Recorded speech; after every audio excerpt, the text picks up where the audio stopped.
Hello, and thank you for tuning in. I'm Lynn Berger, the host of Lynn Berger Interviews Remarkable People. And today I have the pleasure of interviewing Corey Muirhead. Corey, thank you so much for your flexibility. FYI, this was supposed to be an in-person. I was going to be able to meet him today. And this morning we got a call that the studio was closing due to the uptick of the virus. So Corey has been so flexible to do this on Zoom. Thank you very much for having me. Oh, thank you. So Corey Muirhead is the Executive VP of Logan Bus Company, President of New York School Bus Contractors, and he was included in the 2020 City and State's 40 Under 40 Rising Stars in New York City Politics. I'm fortunate to have this interview with you. So Corey, I know that, it's somewhat ironic that we're doing this on Zoom rather than in person.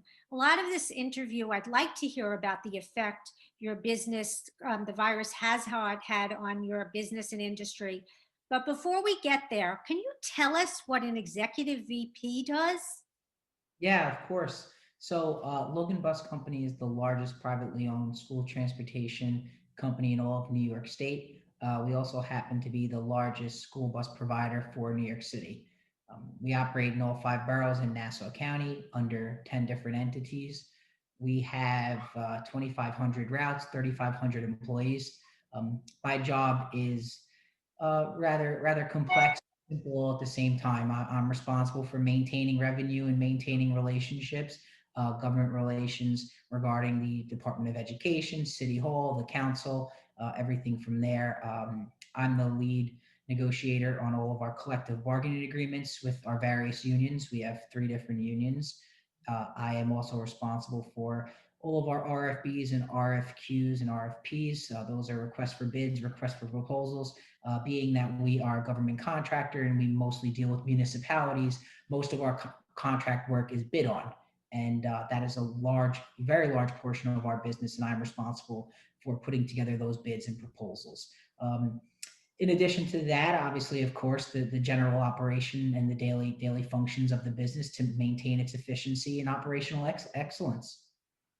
Okay, it sounds like a lot of responsibility, but it sounds like you're surely up for it.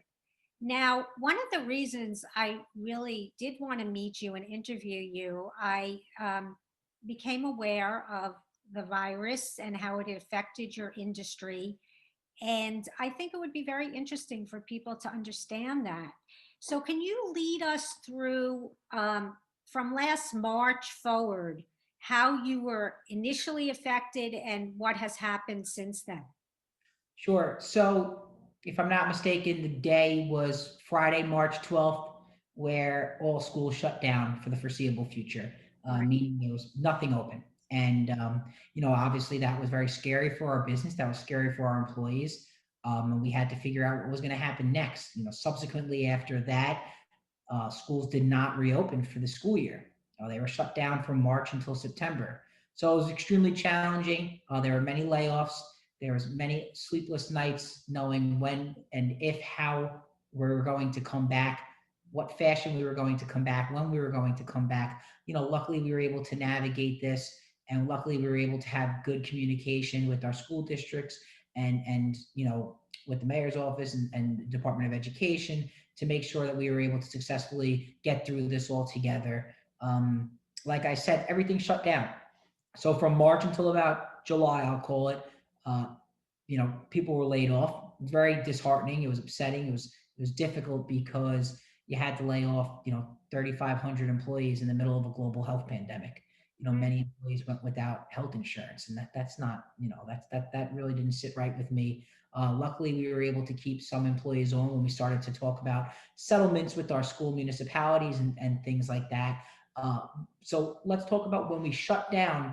There was a lot of contractual ambiguity on what we were to be paid and what was going to happen and things like that. And we stopped receiving revenue. So the immediate first thing that we had to do was lay everybody off. But then in talking with the customers and talking with the municipalities, we explained to them that we're not just a school bus company that provides one service. School transportation is one of these services, the many services that we provide.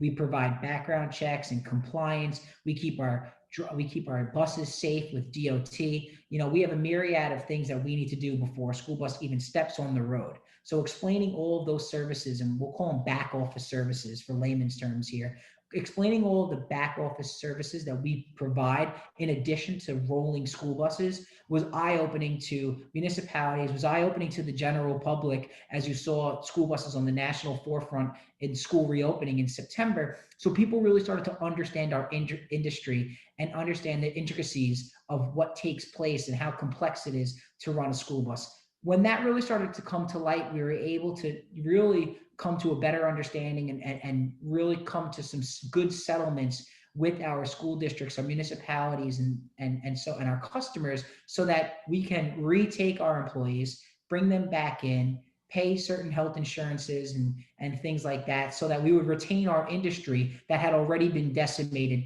due to the pandemic.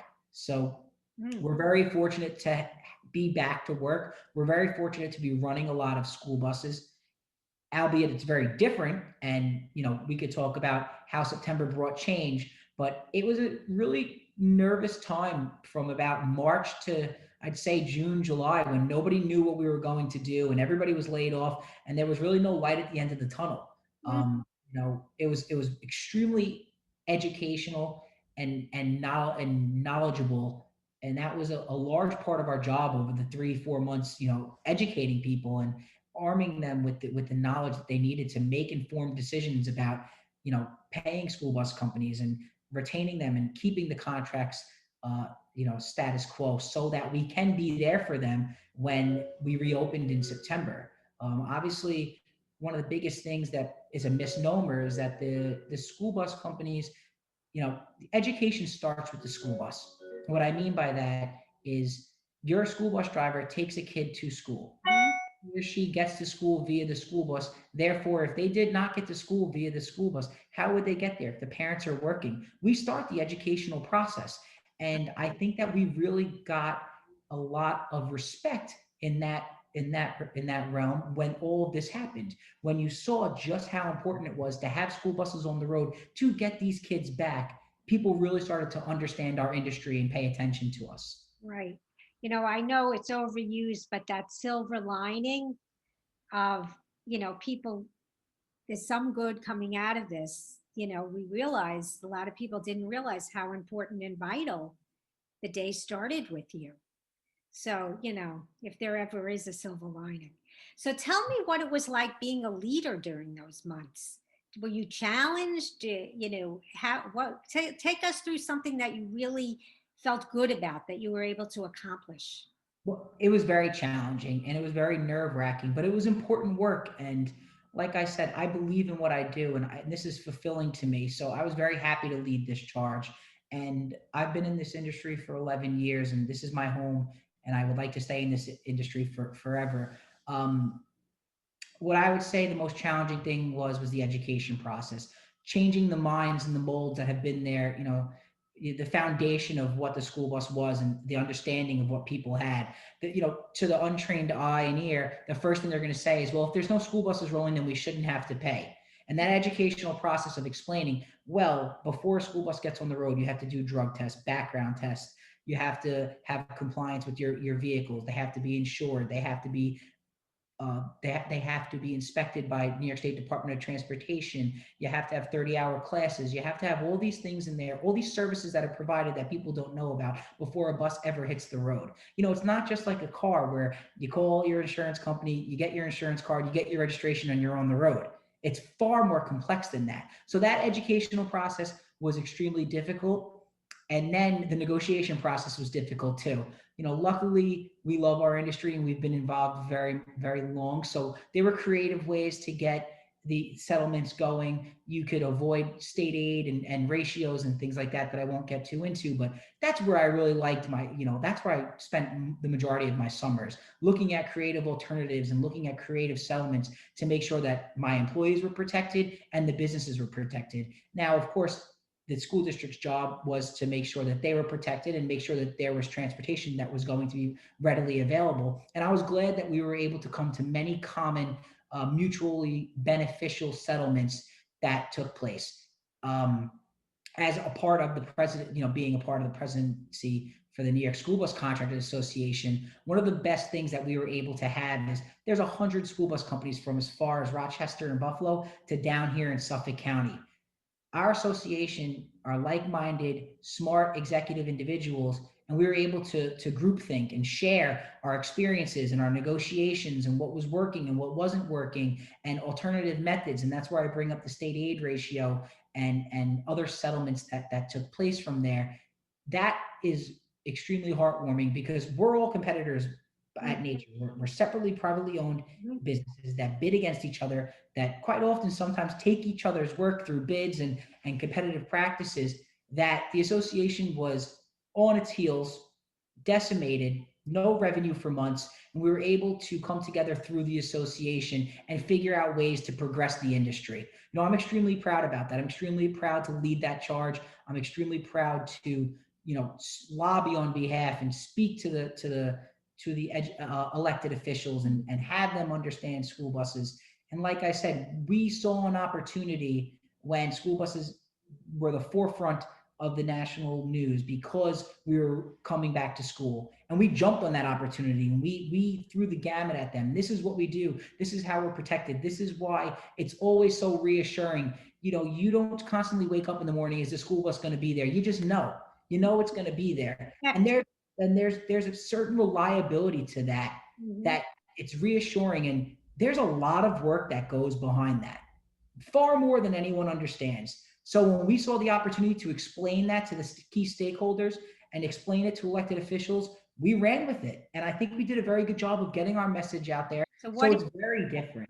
And I apologize for cutting you off. It's very, very different. It's ever evolving. A couple of the things that we did, and one of the things that I'm proud of as well, over summer, I sat on the New York State Regents task force for reopening schools. And in these discussions with the chancellor, we spoke about what the school bus would need to do to stay safe and how kids could be safe on the school bus.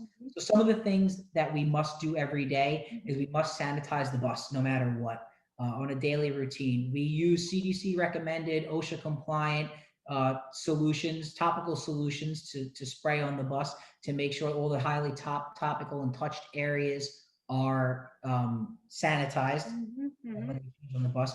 A normal school bus seats anywhere from 40 to 50 kids, depending on size. We reduce that capacity by at least 50%. There's one kid per seat, excuse me. So that was a hit. Obviously, having 50% capacity is challenging, but you have to be safe. So maintaining social distancing as much as humanly possible. And of course, wearing of masks is mandatory in all of our school buses. That's the number one thing that we said from everyone. The driver has to wear a mask, the matron has to wear a mask, and all of the students. If you're not wearing a mask, we'll have to talk to the parents, we'll have to talk to the schools. Everybody's in this together. And what we preach to our teachers, we preach to our employees, our drivers and everything is you have to buy into this, because the only way schools are going to stay open and the only way we're going to be able to operate is if we all buy in and we do our part. So it's extremely important. Treat it with the severity that it needs to be treated. Wear your masks and clean your buses every day. Another good thing that we proposed that the state kind of adopted was loading from the back to the front. So what that did was that minimized interaction between people crossing in the aisle. Obviously, the aisle is only 22 inches, 30 inches in between. So when you cross there, you're right on top of somebody. That was a great solution. And what it is, it's first on, last off. So first kid gets on, they're the last to unload. That's proven to help dividends as far as interactions. So we've been operating pretty well. Schools are closed, and there still has been outbreaks and things like that. But one thing that I'll mention, and this is something that I've really spoken a lot about over the last week, actually, is the school's infection rate is less than 1%. I believe it's somewhere around the 0.3 range. The city infection rate is 8.9. Nassau County infection rate is just around 9% as well. But the school's infection rate is less than 1%. Now, what does that tell you? That tells you everybody's buying in. everyone that goes to school, everybody that's a professional service that provides the school, a contractor or a teacher or a parent, everyone wants to keep these schools open. Scientific studies show that younger kids need to be in school to get a better education. And we are all doing our part to make sure that the school infection rate is staying as low as it possibly can. That's great. So are you seeing when you're letting 50% on the bus, is that, how does that work with how many kids are in school? Do you have to run more buses or it's kind of worked itself out? So it's kind of worked itself out, but you're right. Luckily, there hasn't been an overcrowd. That was one thing that we were very nervous about. But I believe the latest numbers for New York City was that only 30% of children are going to school. So as we see increased capacity, Mhm. we may see some overcrowding of buses. Like I just said, it hasn't happened yet, but there hasn't been an increase in buses. With schools that have shut down and schools that have closed for COVID cleaning and so on and so forth, we've been able to dispatch other buses. God forbid there is a situation. So, look, all this has been a learning curve for all of us. This is all, plug and play to a certain extent. So when we identify an issue, we do our best to mitigate that issue. Luckily, so far, with some of the school closures, we've been able to take additional capital from those buses and use it to help out in areas where we have seen there have been potentially more buses needed or overcrowding. Well, it seems remarkable that you've done this and also to have kids keep their masks on. Have you had any issues with that? Of course, yeah, there's always going to be some rascals, but the drivers, the teachers, the schools, everyone's done a great job. I can't emphasize enough how important our message has been, how important the Department of Education's message, the teachers, the schools, everyone needs to buy in. If we want to keep schools open, everyone needs to play their part. And for the large majority, everyone has played their part. And it's been great. Times like this show when we all really can come together, put everything aside. When we put our minds to something and when we truly want to do something, we can have it happen. Yeah, it's a testament to the people that ride the bus and to the bus company. It's a social experiment too, right? You're faced with adversity, you're faced with the crisis, and I think that the true identity of people come out. And like I said, the school infection rate being below 1% is a true testament to the goodwill of people. Yes, yes. It's a win-win for everyone, right?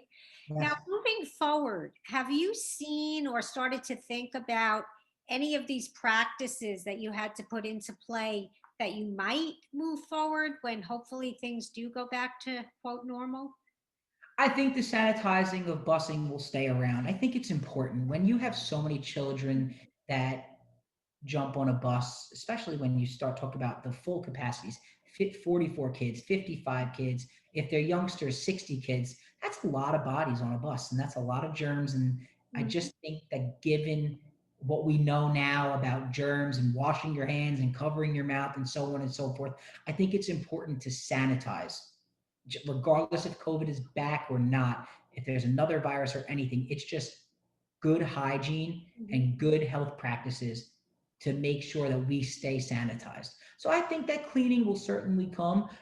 From an efficient standpoint, if we're able to, I think loading from the back to the front is great as well. As long as the kids all get off at the same school or something like that, it improves efficiency and it limits the time in between stops because kids aren't crossing each other. So Right. yeah, from shaving down time and efficient standpoint on the logistics side or the operation side of a school bus, I think that should stick around as well. Yeah, I would say that those two things are definitely going to become a best management practice moving forward for our industry.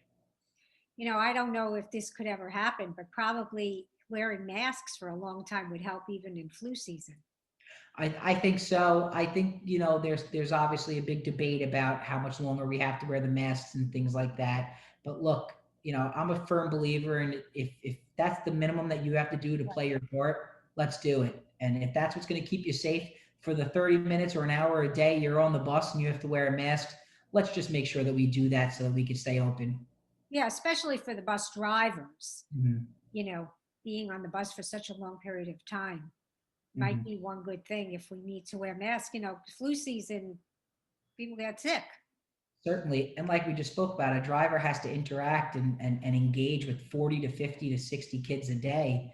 That's a lot of times that they'll be past germs or interact, face to face with people.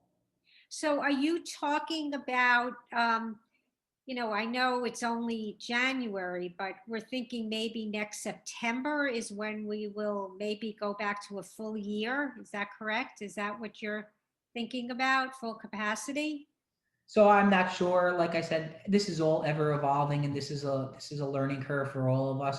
The conversations I've had with DOE and the higher ups in the city government is we're taking this one day at a time, and we are making sure that we can stay open for next week, let alone next year. So this is going to be ever evolving, and this is going to make sure we just have to make sure that we continue to do our part. We have to continue to get the success stories out there and the good things. The city rates at 9, but the school infection rates at 1. If that continues for month on month, then maybe we could increase capacity and progressively. You want to do it in steps. You don't want to just throw everybody back into the industry, back into the schools, excuse me. But yeah, I think that if we continue to hear the good news, we should certainly start to progressively get back to where we were. Let's kind of do a little bit of a stress test and see how gradually we can increase capacity. No, I agree. It's, time is marching on. March is going to be a year. It's unbelievable, right? It truly is unbelievable. It feels like March was 3 years ago. Well, you But work three times as hard, probably. So, what else in your job, like now that you're dealing with COVID so much, are there things that you're looking forward to going back to that you were able to spend time on?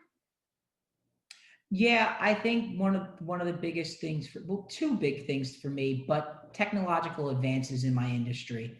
Logan Bus will be the first New York City contractor to put electric school buses on the road. That's a pet project of mine, and I shouldn't even call it a pet project. It's a long overdue project. It's a passion of mine. We see electric as being the future. There's still a proof of concept out there, especially in metropolitan areas like New York City, densely populated, a lot of stop and go, city mileage that remains to be seen. I'm extremely passionate about this project. I'm very excited for it. I've been dealing with some very high up people. I've been dealing with some great companies that have helped me get these things. Well, not they're not built yet, but they're being built. I'm very excited to put those on the road and see how they operate. I wanted to be first to market. I wanted to be an innovator in my industry, and I wanted to have my company be the ones to put that out there. So for me, the first order of business when all this kind of settles down and I could really focus elsewhere is getting those electric school buses on the road. They were supposed to be on the road in September, so that was upsetting to me. I had to, push that project off, one because of revenue purposes, and two because we just couldn't do it. We couldn't build the infrastructure and so on and so forth. But like I said, that's a passion project of mine that I'm going to make sure I see to fruition and they're on there. The second thing, other technological advances would be, lifetime GPS and parent tracking. A few years ago, there are some hiccups in the school bus industry, and City Council passed some legislation that I actually helped and provided information on. And I'm a big believer that parents of school bus children should be afforded the same luxury as an Uber driver and ordering an Uber. You order an Uber, you see every turn that Uber driver makes to get to your house, and then you get to watch the route as it goes on. That's where I see the school bus industry going. These parents need to know where their children are at all times. We live in such a crazy society, and things could happen like what happened with the snow day a couple of years ago where buses were stranded for hours on end on the FDR for 11 hours or something. That's insane. That's crazy. I'd be so scared. We need to make sure that our industry advances. And I'm a big believer. I read a ton of business books. I have a lot of people that I look up to, and it's always the disruptors and the innovators that get ahead. You have to be the ones to identify what the next big thing or what the progression, natural progression of the industry should be. And I see those two key things as the progression of our industry, and I want to be the leader there. Wow. I asked the question. I didn't think I was going to get. So electric buses, are they Yeah. going to be, is it going to go one by one? Like, How are So the electric buses on the road? I have an order for 5. One is almost completely being built. We built the infrastructure first, and they're going to be housed in Brooklyn. So I'm very excited about that, and I'm hoping that I get one on the road pretty soon before the end of the school year. We'll see. I have a conference call with them tomorrow, and I'm going to really make them get on it. But I'm excited. I'm really excited about this. I really wanted to be the first to market, especially with so much going around, and not apolitical, just everything that shows, electric really is the future. And I want to show that the school bus industry, which has a history and kind of has a um, people look at the school bus industry as being archaic and antiquated. I want to change that misconception of us, and I want to show that, hey, the executive VP of the largest private school bus company in New York State and the president of the Contractors Association put on electric vehicles in 2021. They're ready to move forward. He wants to advance this industry. So that's something that's near and dear to my heart, and I'm excited for. Well, I got such a wonderful answer there. Hopefully we can have another interview in the studio and talk about the electric school buses on the roads. That's great. That's fantastic.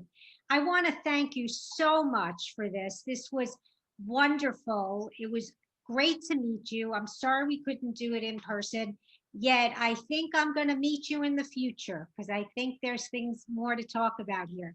So you stay well, stay safe, and thank you so much for a wonderful interview.